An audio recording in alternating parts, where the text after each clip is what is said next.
Good morning, Ram Ram. Galaxy classes and defence academy की online classes में आपका स्वागत है। मैं पवन शर्मा आप लोगों के लिए लेकर आया हूं मैथ्स का देसी जुगाड़ ऑनलाइन गैलेक्सी क्लासेस के चैनल पर। आज हम कोरोना काल से गुजर रहे हैं। सभी विद्यार्थी इस कोरोना काल में घर पर बैठकर ऑनलाइन तैयारी कर रहे हैं। उन्हीं विद्यार्थियों की तैयारी को जारी रखने के लिए ये एक छोटा सा प्रयास हमारे गैलेक्सी क्लासेस की तरफ से किया गया है। तो इस कोरोना काल में मैं आप लोगों के लिए सिर्फ इतना कहूंगा कि सर्वे भवन्तु सुखिनः, सर्वे सन्तु निरामया, सर्वे भद्राणि पश्यन्तु, मां कश्चित् दुःख भाग् भवेत्। कि भगवान आपको हर प्रकार से सुरक्षित रखे और आपको हर तरह की उन्नति प्रदान करे। और उसी उन्नति को पाने के लिए एक छोटा सा प्रयास कर रहे हैं हम।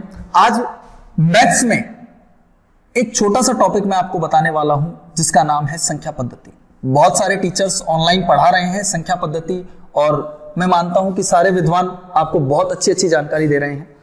उनसे हटकर थोड़ा सा कुछ मैं आपको बताने वाला हूं, उस चीज को आप फॉलो करें और आने वाले कॉम्पिटिटिव एग्जाम में आप ये चीज बिल्कुल लागू करें कि एग्जाम में आने वाला क्या है। क्योंकि हमारी तैयारी की सबसे बड़ी कमजोरी ये रह जाती है कि हम पढ़ तो सब कुछ लेते हैं लेकिन वो पैटर्न हम सीख नहीं पाते जो एग्जाम्स में पूछा जाता है। तो इसलिए बने रहिए मेरे साथ, ध्यान से देखेंगे दोस्तों। संख्या पद्धति, जैसा कि इसका नाम संख्या पद्धति, संख्या पद्धति डिपेंड करती है दोस्तों किस पर? संख्या पर। अब यहां पर एक बात आती है दोस्तों कि संख्या क्या होती है। तो संख्या के लिए मैं आपको एक छोटी सी परिभाषा बता दूं कि अंकों का समूह क्या कहलाता है? संख्या। अंकों का समूह संख्या कहलाती है या कहलाता है।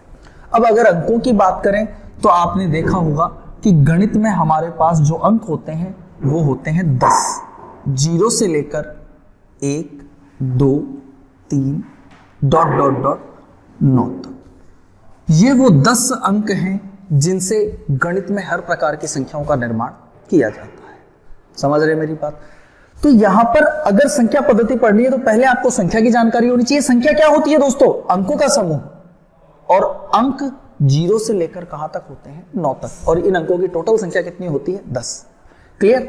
अगर मैं बात करूं, अगर हम संख्या को बांटना चाहें तो दुनिया में 2 ही चीजें हैं, एक वास्तविक और दूसरी अवास्तविक। समझ सकते हैं? यहां पे मैं आपसे ये कह रहा हूं कि दुनिया में 2 ही तरह की चीजें हैं, वास्तविक और अवास्तविक। वास्तविक चीजें, अगर वास्तविक चीजें मैं बोलूं तो वास्तविक चीजों में अगर आप गौर करें, जैसे बोर्ड वास्तविक है, मार्कर वास्तविक है, डस्टर वास्तविक है। और अगर मैं अवास्तविक चीजों की बात करूं दोस्तों तो सच्चा प्यार अवास्तविक है। सच्चा प्यार अवास्तविक है। ठीक है? भूतों का संसार अवास्तविक है। तो मैं यहां पर आपको अवास्तविक संख्याओं की अगर जानकारी देना चाहूं तो अवास्तविक संख्याओं को हम प्रदर्शित करते हैं आई यानी आयोटा से। आयोटा क्या होता है? आयोटा होता है √-1, यानी कि ऋणात्मक 1 का वर्गमूल आयोटा कहलाता है। ऋणात्मक 1 का वर्गमूल क्या होता है? आयोटा। अभी आप इस बात को समझ लीजिए कि कहने का मतलब क्या है कि अगर 1 का वर्गमूल निकालना हो तो आप निकाल सकते हैं, लेकिन अगर 1 के साथ माइनस यानी ऋणात्मक चिन्ह अगर लग जाता है तो उसका वर्गमूल निकालना संभव नहीं है, ऐसा पॉसिबल नहीं है। तो इस संख्या को हम किस क्रम में रखते हैं? अवास्तविक संख्या के क्रम में रखते हैं। उम्मीद करता हूं समझ में आ रही होगी, सीरियस होने की जरूरत नहीं है। जहां पे आपको दिक्कत आए आप मुझसे ऑनलाइन कमेंट डालकर बातें कर सकते हैं। समझ रहे हैं दोस्तों? तो यहां पे ध्यान रखिएगा कि ऋणात्मक वर्गमूल वाली जो संख्याएं होती हैं वो किसके अंतर्गत आती हैं? आयोटा के अंतर्गत आती हैं। यहां पे एक छोटा सा प्रयास आप और कर सकते हैं। जैसे मान लीजिए मैंने आपके पास यहां पे लिख दिया √-5। तो अब इसको आप कैसे रिप्रेजेंट करेंगे, कैसे प्रदर्शित करेंगे? तो सिंपल सा, आराम से देखिए। क्या मैं इसको ऐसे लिख सकता हूं? √5 × √-1। बोलिए, लिख सकता हूं। तथ्यगत है ये बात। समझ रहे हैं ना मेरी बात को? घबराने की जरूरत नहीं है। हाँ विनोद, अरे कहां ध्यान है तुम्हारा? ऑनलाइन क्लासेस में भी तुम इधर उधर ध्यान दे रहे हो। ध्यान से, बिल्कुल गड़बड़ नहीं करनी है। √5 × √-1। आप मुझे बताइए, क्या मैं √-1 को आयोटा लिख सकता हूं। तो इसका मतलब ये हुआ कि √-5 जो होगा वो होगा √5 आयोटा। समझ रहे हैं मेरी बात? क्लियर है? तो ये थी अवास्तविक संख्याएं। अवास्तविक संख्याएं हैं जैसा आप समझ रहे हैं, वैसे हालांकि इनका आपके सिलेबस से इतना कोई विशेष लेना देना नहीं है। अभी तक ये सीजीएल में टच हुई है 1-2 बार, बाकी अदर कंपटीशन एग्जाम्स में इनको देखने के लिए कोई अवसर नहीं मिला है। अब अगर हम बात करें वास्तविक संख्याओं की, दोस्तों वास्तविक संख्याएं 2 तरह की होती हैं। वास्तविक संख्याएं 2 तरह की होती हैं, एक होती है पूर्णांक और एक होती है दशमलव संख्या। हर विद्वान अलग अलग रूप से इन्हें परिभाषित कर रहा है, लेकिन संख्याओं के वर्गीकरण में मैं आपको बताऊं कि वास्तविक संख्याएं 2 तरह की होती हैं, एक होती है पूर्णांक और एक होती है दशमलव संख्याएं। अब अगर मैं आपको आगे लेकर चलूं तो मैं पहले चर्चा करूंगा आपसे दशमलव संख्याओं की। समझ में तो आ रही है ना बातें? अरे राकेश, तुम्हारे कमेंट आने बंद हो गए, क्या चक्कर है? कैसे नहीं आ रहे तुम्हारे कमेंट? राकेश ध्यान देंगे बोर्ड पे, बिल्कुल अलर्ट रहना है। अगर कंपटीशन फाइट करना है तो बिल्कुल अलर्ट, बिल्कुल सुस्त नहीं होना है, ठीक है? अब हम बात कर रहे हैं यहाँ पे दशमलव संख्याओं की। मैं बोर्ड क्लियर कर रहा हूं, ध्यान से बिल्कुल दशमलव संख्याओं के बारे में अब जानकारी लेंगे यहाँ पे। देखिए दोस्तों, दशमलव में बहुत सारे कंफ्यूजन्स हैं, बच्चों के भी हैं और कई टीचर्स के भी हैं। कई टीचर्स अभी तक क्लियरिफाई नहीं कर पाए हैं, ऑनलाइन पढ़ा रहे हैं, लेकिन उनको बहुत सारे कंफ्यूजन्स रहते हैं। सबसे पहले मैं यहाँ पे चर्चा कर रहा हूं दशमलव। आराम से देखिए दोस्तों, दशमलव में 2 तरह की संख्याएं आती हैं। एक तो आती है शांत दशमलव, शांत दशमलव, और दोस्तों दूसरी आती है अशांत दशमलव, अशांत दशमलव।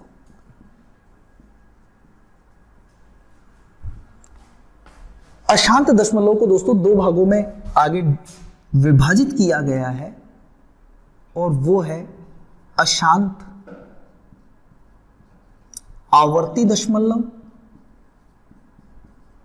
और अशांत अनावर्ती दशमलव।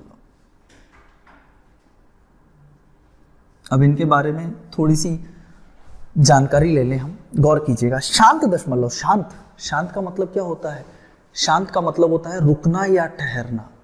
शांत का मतलब क्या होता है? रुकना या ठहरना। दोस्तों जैसे मान लीजिए मैं अगर आपके सामने लिखूं यहाँ पे, सपोज मानिए आप, जैसे मैं आपके सामने लिख दूं 2/5। गौर कीजिए, 2/5 का मतलब क्या होता है दोस्तों? 2/5 का मतलब है भाई 2 में भाग देना है किसका? 5 का। अगर आप 2 में 5 का भाग देते हो तो यहाँ पे आप सबसे पहले क्या लगाओगे? पॉइंट, और एक 0 लगाकर 5 चौके 20, यानी आपका आंसर आया कितना? 0.4। क्या पॉइंट के बाद भाग पूरा चला गया? यानी अगर भाग पूरा चला गया तो इसका मतलब ये भाग शांत हो चुका है। शांत का मतलब ठहर चुका है। तो इसीलिए ऐसे दशमलव को हम क्या कहते हैं? शांत दशमलव कहते हैं। समझ रहे मेरी बात को? इसके अलावा जैसे मैं यहाँ पे लिखूं 1/10, सिंपल से भिन्न है, विद्यार्थी बदल सकते हैं इसे। दशमलव में कितना आएगा? 0.1। सीधा सा दिखाई दे रहा है कि यार पॉइंट के बाद एक आंसर आ चुका है, दशमलव के बाद भाग जाना रुक चुका है, तो इसका मतलब ऐसी संख्याएं किसके अंतर्गत आएंगी? शांत दशमलव के अंतर्गत आएंगी। तो इसका मतलब आप एग्जांपल लिख सकते हैं यहाँ पे 0.2, 0.23, 0.576, ये सारी संख्याएं किसके अंतर्गत आएंगी? शांत दशमलव के अंतर्गत आएंगी। समझ रहे हैं मेरी बात? अगर मैं बात करूं अशांत दशमलव की, तो अशांत देखने से ही पता लगता है। अशांत का मतलब क्या होता है? कि भाग रुके ना। किसके बाद? पॉइंट के बाद। कि पॉइंट के बाद अगर आपका भाग रुकता नहीं है तो ऐसी संख्याएं किसके अंतर्गत रखी जाती हैं? अशांत दशमलव के अंतर्गत रखी जाती हैं। जैसे यहां पे एक सिंपल सा अगर एग्जांपल रखूं मैं आपके सामने, कि जैसे मान लीजिए मैंने आपके यहां पे लिख दिया 1/3, यानी 1 में आपको किसका भाग देना है? 3 का। दोस्तों आराम से कैलकुलेशन कर सकते हैं हम, ऐसी कोई विशेष बात नहीं है। 3 का भाग देना है किसमें? 1 में। मैंने पॉइंट लगाया दोस्तों, ये 10 हो गए। 3 का भाग दिया, 3 3 9, फिर शेषफल कितना बचा? 1। पॉइंट लगा हुआ, एक 0 और उतार लूंगा, फिर यहाँ पे 3 3 9, शेषफल कितना बचा दोस्तों? 1। पॉइंट लगा हुआ है, एक 0 और लगा दीजिए, 3 3 9। अब मुझे यहां पर देखने के लिए क्या मिल रहा है, मैं देख रहा हूं कि पॉइंट के बाद भाग जाता ही जा रहा है और समान संख्या बार बार आ रही है, यानी पॉइंट के बाद भाग समाप्त नहीं हुआ, शांत नहीं हुआ है, तो इसका मतलब ये अशांत दशमलव है। और अशांत दशमलव में भी एक ही संख्या पॉइंट के बाद बार बार आ रही है, तो ऐसी दशमलव संख्या को हम कौन सी संख्या कहते हैं? अशांत आवर्ती दशमलव संख्या कहते हैं। समझ रहे हैं? कौन सी संख्या कहते हैं? अशांत अनावर्ती दशमलव। अरे पूजा, तुम्हारे कमेंट्स कैसे रुक गए? पूजा कहां बिजी हो? ऑनलाइन क्लासेस चल रही है गुड़िया, ध्यान देंगे, बोर्ड से मिस नहीं होना है बिल्कुल भी। हाँ, कमेंट कर सकते हैं आप लोग, जहां आपको प्रॉब्लम आई कमेंट कर सकते हैं, बिंदास। सीखना है हमें, इस कोरोना काल के फ्री टाइम का यूज करना है, कंपटीशन के लायक बनना है। किताबें पढ़ने से कोई विद्वान नहीं होता है, किताबों के सिद्धांत अप्लाई करने से विद्वान होता है आदमी। तो ध्यान से, 0.333 भाग लगातार जाए जा रहा है, रुक नहीं रहा है, और एक ही संख्या बार बार आ रही है, तो ऐसी संख्या को हम क्या कहते हैं? अशांत आवर्ती दशमलव कहते हैं। समझ रहे हैं मेरी बात? इसके अलावा अगर मैं दूसरा उदाहरण लूं यहां पे, तो आप दूसरा एग्जांपल भी देख सकते हैं, कोई विशेष बात नहीं है यहां पे। जैसे मान लीजिए मैंने यहां पे लिख दिया आपके सामने कि सपोज मान लीजिए मैंने लिख दिया यहां पे 20/6। सपोज एग्जांपल लिया है मैंने, कोई दिक्कत वाली बात नहीं, 20/6 कर दीजिए। आप इसको 10/3 भी कर सकते हैं, ठीक है। 20/6 का मतलब दोस्तों 20 में भाग देना है 6 का। कैलकुलेशन करके देखिए, अगर मैं 6 का भाग दूं तो 6 3 18। दोस्तों शेष कितना बचा? 2। मैंने पॉइंट लगाया, पॉइंट के बाद में 0 उतार सकता हूं, वही बात। 6 3 18, फिर शेष कितना बचा? 2, फिर 6 3 18। इसी क्रम में ये भाग चलता रहेगा। यानी अगर आप गौर करें तो फिर पॉइंट के बाद 3 3 3 3 3 की क्या हो रही है? आवर्ती। तो ऐसी संख्याएं किसके अंतर्गत रखी जाती हैं? अशांत आवर्ती दशमलव के अंतर्गत रखी जाती है। क्लियर है बात? चलिए, तो यहां पर आप कोई भी एग्जांपल लिख सकते हैं। जैसे मान लीजिए आपने लिख दिया 7 7 7 7 डॉट डॉट डॉट डॉट, ठीक है। यहां पे लिख दिया आपने 0.5555 डॉट डॉट डॉट डॉट अनंत तक। यानी पॉइंट के बाद अगर भाग रुकता नहीं है और संख्याओं की आवर्ती होती रहती है, तो ऐसी संख्याएं किसके अंतर्गत आती हैं? अशांत आवर्ती के अंतर्गत। अब बात करें हम अशांत अनावर्ती। किसकी बात कर रहे हैं हम? अशांत अनावर्ती की बात कर रहे हैं। सुस्त नहीं होना है, बिल्कुल भी सुस्त नहीं होना है। मुझे पता है रात का टाइम है, लेकिन जो इतिहास रचते हैं उनकी आंखों में नींद नहीं होती, वो नींदों को मात देकर नया इतिहास बनाते हैं दोस्तों। अशांत अनावर्ती, अशांत अनावर्ती का मतलब क्या होता है कि पॉइंट के बाद भाग भी ना रुके, पॉइंट के बाद भाग भी ना रुके और संख्याएं बार बार रिपीट भी ना हो, यानी संख्याओं की आवर्ती भी ना हो। तो ध्यान से देखिए, जैसे मान लीजिए मैंने कोई संख्या लिख दी 1.4142 डॉट डॉट डॉट डॉट अनंत तक जा रहा है। आपको पता होगा ये संख्या मैंने यहां पर क्यों लिखी है। देखते ही हमारे दिमाग में आता है कि 1.414 ये किसकी वैल्यू है? लगभग ये वैल्यू होती है किसकी दोस्तों? √2 की। किसकी वैल्यू होती है? √2 की। इसी तरह अगर मैं यहाँ पे लिख दूं √3, तो आप लिखेंगे 1.7320 डॉट डॉट डॉट डॉट अनंत। यानी इनमें किसी भी संख्या की आवर्ती बार बार नहीं हो रही, पॉइंट के बाद भाग देने पर हर बार अलग अलग संख्याएं प्राप्त हो रही हैं। तो ऐसी संख्याएं किसके अंतर्गत आती हैं? अशांत अनावर्ती दशमलव के अंतर्गत आती हैं। क्लियर है बात? पक्का?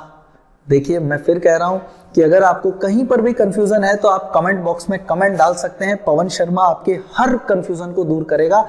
दोस्तों बने रहिए लगातार, अगर सीखना है तो पक्का सिखा के जाऊंगा, बिल्कुल सिखा के जाऊंगा और गवर्नमेंट जॉब के लायक बना के जाऊंगा आप लोगों को। बिल्कुल घबराना नहीं है दोस्तों, ध्यान दीजिएगा। इतनी बातों के बाद अब यहां पर एक छोटी सी बात जो मैं यहां पे कनेक्ट करना चाहता हूं दोस्तों, उस बात को गौर कीजिएगा। यहां पर मैंने शांत दशमलव लिखा, अशांत आवर्ती दशमलव लिखा और अशांत अनावर्ती दशमलव लिखा। यहां पर एक छोटी सी बात मैं क्लियर करना चाहता हूं, वो क्या है? गौर कीजिएगा। जैसे मान लीजिए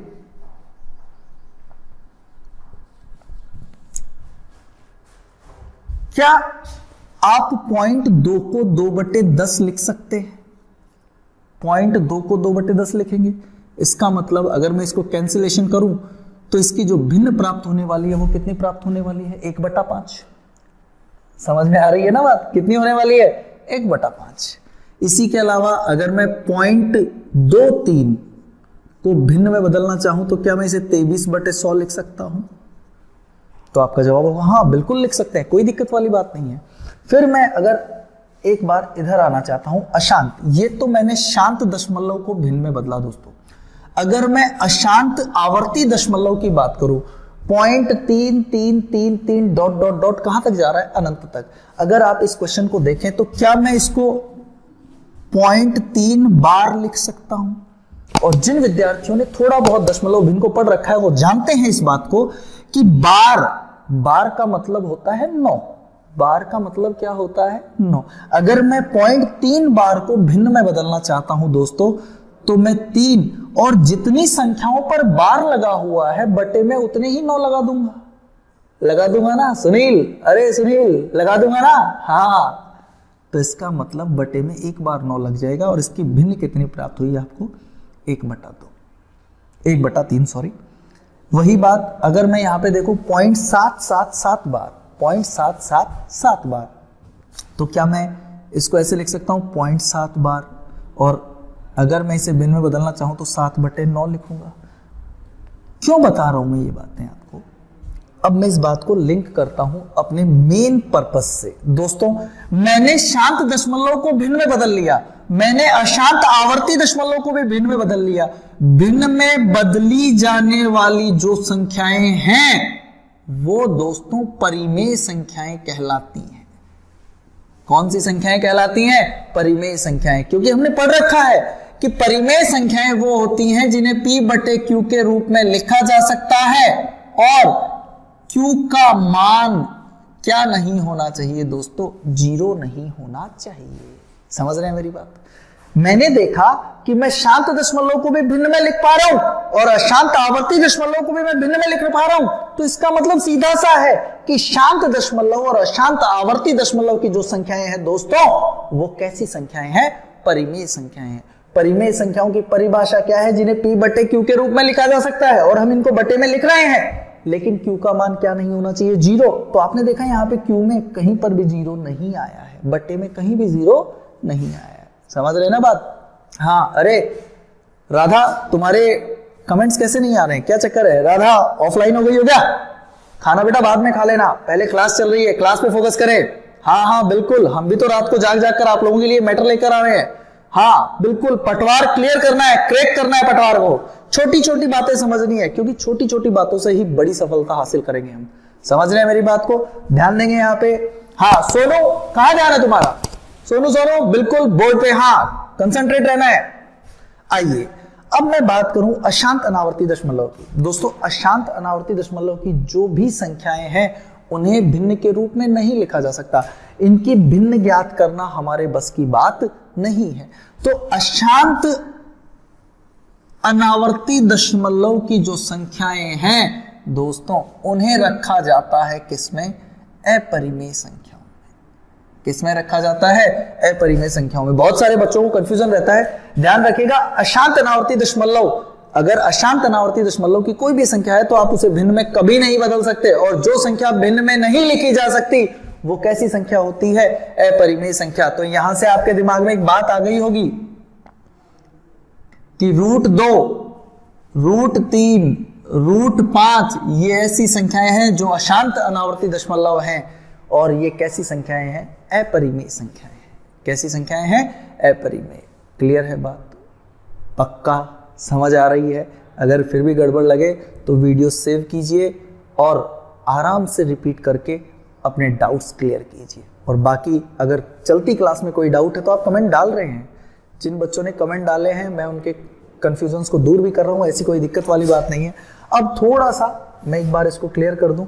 ये बात मुझे लगता है कि आप लोगों को समझ में आ गई होगी। फिर भी अगर आपको प्रॉब्लम रहती है कोई दिक्कत नहीं, एक छोटा सा रिपीटेशन लेंगे हम, ध्यान दीजिएगा। अब यहां पे मैं आपको बताऊं, परिमेय और अपरिमेय संख्याओं की बात करें अपन, छोटा सा रिपीटेशन ले रहा हूं मैं यहां पे, मैं वापस जुड़ूंगा आपसे इन्हीं संख्याओं के साथ। दोस्तों, परिमेय और अपरिमेय हमने परिभाषा पढ़ रखी है, परिमेय और अपरिमेय संख्याओं की। क्यों लगता है मुझे आज फिर कि कोई मंजर ऐसा आने वाला है जहां मेरे चाहने वाले मुझे एक ऊंचाई तक पहुंचाने वाले हैं, ऐसा लग रहा है मुझे। तो परिमेय संख्याओं की दोस्तों परिभाषा, जिनको P बटे Q के रूप में लिखा जा सकता है, और अपरिमेय वो होती हैं जिन्हें P बटे Q के रूप में नहीं लिखा जा सकता, नहीं लिखा जा सकता। सबसे पहले मैं उन्हीं बातों को लेता हूं, जैसे शांत दशमलव। शांत दशमलव परिमेय के अंतर्गत आते हैं। तो शांत दशमलव में मैंने एग्जांपल लिया था 0.2 ले लीजिए, 0.5 ले लीजिए, 0.7 ले लीजिए, ठीक।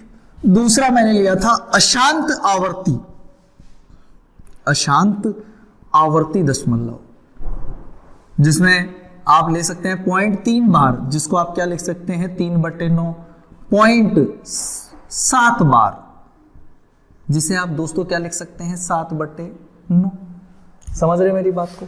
और इसके अलावा आप लिख लीजिए यहां पे 0.4 बार, जिसे आप क्या लिख सकते हैं 4/9। शांत दशमलव वाली संख्याएं परिमेय होती हैं, अशांत आवर्ती वाली भी क्या होती हैं, परिमेय होती हैं। क्लियर है बात, समझ आ रही है? बिल्कुल भी गुमसुम नहीं होना है, उदास नहीं होना है, मुस्कुराते रहिए, ठीक है। अब इसके बाद की बात करूं, अगर मैं आपसे बोलूं कि क्या एक परिमेय संख्या है, तो आपका जवाब होगा हाँ, एक परिमेय संख्या है। क्यों है? क्योंकि मैं इसे P बटा Q के रूप में लिख सकता हूं, जिसके बटे में कुछ नहीं होता उसके बटे में हम क्या लगा सकते हैं, 1 लगा सकते हैं। अरे लगा सकते हैं ना? तो वही बात, बिल्कुल कमेंट डालते रहिएगा। मैं आपसे बोलूं 2, दोस्तों 2 परिमेय संख्या है, बिल्कुल है, 2/1 लिख सकते हैं। 0 परिमेय संख्या है, बिल्कुल है, लिख सकते हैं 0/1, क्योंकि हमने इसको P बटे Q के रूप में लिखा। लेकिन Q की वैल्यू 0 नहीं होनी चाहिए। क्या Q की वैल्यू 0 आ रही है यहाँ पे? तो आपका जवाब होगा नहीं, Q की वैल्यू 0 नहीं आ रही है, P 0 हो सकता है। तो 0/1 परिमेय संख्या है। कई विद्यार्थियों को कंफ्यूजन रहता है माइनस वाली संख्या, ऋणात्मक पूर्णांक। अरे कोई दिक्कत नहीं, मैं बोलूं -3 परिमेय संख्या है, तो आपका जवाब होगा हाँ, बिल्कुल है 3/1, क्योंकि P बटे Q के रूप में है। P और Q दोनों पूर्णांक होने चाहिए। -3 पूर्णांक है, वो अलग बात है, ये ऋणात्मक पूर्णांक है, लेकिन पूर्णांक तो है। तो इसका मतलब 3/1 भी कैसी संख्या है, परिमेय संख्या, चाहे वो ऋणात्मक हो या फिर क्या हो, धनात्मक। समझ पा रहे हैं मेरी बात को? समझ आ रही है बात? चल, अब इसके बाद अगर मैं बात करूं यहां पे, सपोज मैं आपसे बोलूं दोस्तों 22/7 परिमेय संख्या है, तो आपका जवाब होगा बिल्कुल है।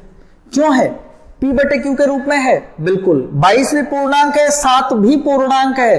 क्या Q का मान 0 है? आपका जवाब होगा नहीं, 0 नहीं है। तो इसका मतलब P बटे Q के रूप में है, इसका मतलब ये कैसी संख्या है, परिमेय संख्या है। क्लियर है बात? समझ आ रही है ना बात? इन संख्याओं की डेफिनेशन को क्लियर कीजिएगा, बहुत सारे कंफ्यूजन चल रहे हैं। अगर हम बात करें, लगभग कंपटीशन एग्जाम्स में आपको ऐसे क्वेश्चंस टच होने के लिए मिलेंगे। इसके बाद में भी बहुत सारी बातें ऐसी हैं जो आपको रियल में अप्रिशिएट करेंगी आने वाले एग्जाम्स के लिए। तो आपको फुल्ली प्रिपेयर रहना है आने वाले एग्जाम्स में, घबराना बिल्कुल नहीं है। हम पूरी तरह से आप लोगों के लिए प्रयासरत है, कहीं पर भी आपको कोई प्रॉब्लम नहीं आने देंगे। अब अगर मैं बात करूं दोस्तों अपरिमेय संख्याओं की, अपरिमेय संख्याओं की मैंने अभी आपको बताया था कि अपरिमेय संख्याओं की कोई भिन्न नहीं होती, और इसमें मैंने आपको बताया कि अपरिमेय संख्याओं में जो संख्याएं शामिल की जाती हैं वो कौन सी होती हैं, अशांत अनावर्ती दशमलव।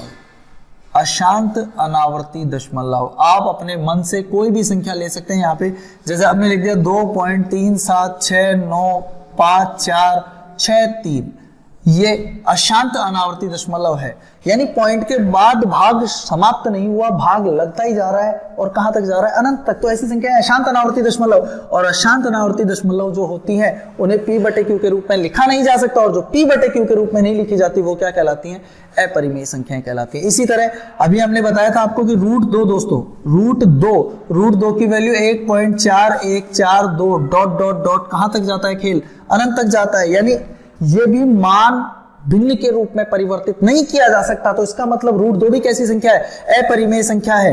√3 की बात करूं दोस्तों, √3 की बात करूं मैं, √3 की अगर बात करूं तो वही बात यहां पर आएगी कि √3 की value 8.7320 dot dot dot dot कहां तक जाता है, अनंत तक। तो ये भी कैसी संख्या है, अपरिमेय संख्या है।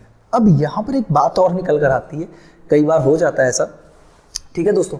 तो ध्यान दीजिएगा कि एक सिंपल कंफ्यूजन रहता है पाई के मामले में, इसके मामले में, पाई के मामले में। तो मैं आपको यहां पर बोलूं कि देखिए जो भी नियतांक है, भाई ये गणितीय नियतांक है पाई, ठीक है। तो नियतांक की वैल्यू मानक होती है, वास्तविक नहीं होती है, मानक होती है। और जिनकी वैल्यू मानक हो यानी जिनको माना गया हो वो अपरिमेय संख्याओं में काउंट की जाती हैं। कई बच्चे सोचते हैं कि पाई का मान 22/7 होता है। नहीं दोस्तों, पाई का मान 22/7 नहीं होता है, इस बात को क्लियर कर लीजिएगा। पाई की वैल्यू जो निकाली गई है, पाई की जो वैल्यू कैलकुलेट की गई है वो 3.14 के लगभग ज्ञात की गई है। और 3.14 के लगभग जो भिन्न होती है दोस्तों, वो कौन सी होती है, 22/7। इसलिए सवालों की कैलकुलेशन करने के लिए, उस कैलकुलेशन की जटिलता से मुक्ति पाने के लिए 3.14 के लगभग मान को हमने कितना माना है, 22/7। समझ पा रहे हैं मेरी वंदना? हाँ बेटा, कमेंट डाल सकते हो। हाँ बिल्कुल बिल्कुल बिल्कुल, मैं क्लियर कर रहा हूं ये बात, घबराइए नहीं, बिल्कुल क्लियर कर रहा हूं ये बात कि पाई की वैल्यू 3.14 के लगभग होती है, ओरिजिनल वैल्यू नहीं है। 3.14 के इक्वल वैल्यू हमने मानी कितनी है, 22/7। तो 22/7 p/q के रूप में है, इसलिए परिमेय है। लेकिन पाई को आप p/q के रूप में नहीं लिख सकते क्योंकि पाई की एग्जैक्ट वैल्यू है ही नहीं हमारे पास। तो इसका मतलब ये हुआ कि जो पाई है वो कौन सी संख्या होगी, अपरिमेय संख्या होगी। समझ पा रहे हैं मेरी बात को? यहां पर यही बात आपको ध्यान रखनी है। अब एक छोटा सा कंक्लूजन ले लेते हैं अपन, एक निष्कर्ष ले लेते हैं। निष्कर्ष क्या है? निष्कर्ष ये है, गौर कीजिएगा, परिमेय संख्याएं कौन सी होती है? शांत दशमलव परिमेय होंगी, अशांत आवर्ती दशमलव परिमेय होंगी, p/q के रूप में लिखी जाने वाली संख्याएं परिमेय होंगी। पूर्णांक चाहे ऋणात्मक हो चाहे धनात्मक हो, पूर्णांक भी क्या होते हैं, परिमेय होते हैं। अरे क्या होते हैं, परिमेय होते हैं। अगर मैं बात करूं अपरिमेय संख्याओं की, तो आप अपरिमेय संख्याओं में इस तरह गणना कर सकते हैं कि ऐसी संख्याएं जिनका मान पूरा ज्ञात नहीं है वो अपरिमेय के अंतर्गत आती हैं। जैसे √2 की वैल्यू हमारे पास कंप्लीट नहीं होती, √2 की वैल्यू हमारे पास कंप्लीट नहीं होती। √3 की वैल्यू भी हमारे पास कंप्लीट नहीं होती। तो √3 भी कैसी संख्या है, अपरिमेय संख्या है। अरे कैसी संख्या है, अपरिमेय संख्या है। और इसके अलावा मैंने यहां पे ये बात भी क्लियर कर दी कि पाई अपरिमेय क्यों है, क्योंकि पाई का मान पॉइंट के बाद 8 अंकों तक निकाला गया है या 80 अंकों तक निकाला गया है, लेकिन उसमें किसी भी संख्या का कोई रिपीटेशन नहीं है। तो इसलिए पाई की वैल्यू को 3.14 के लगभग माना गया है। और 3.14 के लगभग एक भिन्न होती है, वो कौन सी होती है, 22/7। तो इसका मतलब ये कंफर्म है कि पाई की वैल्यू 22/7 होती नहीं है, मानी गई है। तो इसलिए 22/7 कैसी संख्या है, परिमेय संख्या, जबकि पाई कैसी संख्या है दोस्तों, अपरिमेय संख्या। क्लियर? इसी क्रम में बने रहिएगा, हम आगामी क्लासेस में आपके लिए और भी न्यू मैटर्स लेकर आएंगे। जय हिंद, जय भारत।